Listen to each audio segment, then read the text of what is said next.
Here's my two audience members. I'm gonna be doing FDR's first inaugural address. It was done in 1932, after he was elected as president. I'm certain that my fellow Americans expect that on my induction into the presidency, I will address them with a candor and a decision which the present situation of our people impel. This is preeminently the time to speak the truth, the whole truth, frankly and boldly. Nor need we shrink from honestly facing conditions in our country today. This great nation will endure as it has endured, and will revive and will prosper. So first of all, let me assert my firm belief that the only thing we have to fear is fear itself. Nameless, unreasoning, unjustified terror which paralyzes needed efforts to convert retreat into advance. In every dark hour of our national life, a leadership of frankness and vigor has met with that understanding and support of the people themselves, which is essential to victory. I am convinced that you will again give that support to leadership in these critical days. In such a spirit on my part and yours, we face our common difficulties. They concern, thank God, only material things. Values have shrunken to fantastic levels, taxes have risen, our ability to pay has fallen. Government of all kinds is faced by a serious curtailment of income. The means of exchange are frozen in the currents of trade. The withered leaves of industrial enterprise lie on every side. Farmers find no markets for their produce. The savings of many years and thousands of families are gone. More important, a host of unemployed citizens face the grim problem of existence. An equally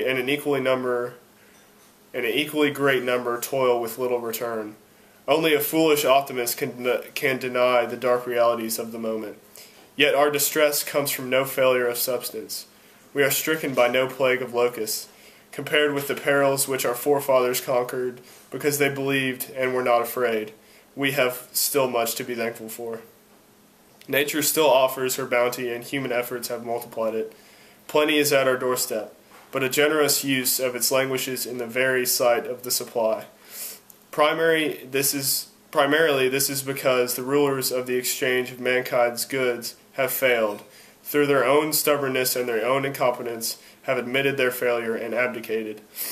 Practices of the unscrupulous money changers stand indicted in the court of public opinion, rejected by the hearts of minds and men. True, they have tried, but their efforts have been cast in the pattern of an outworn tradition. Faced by failure of credit, they have proposed only the lending of more money.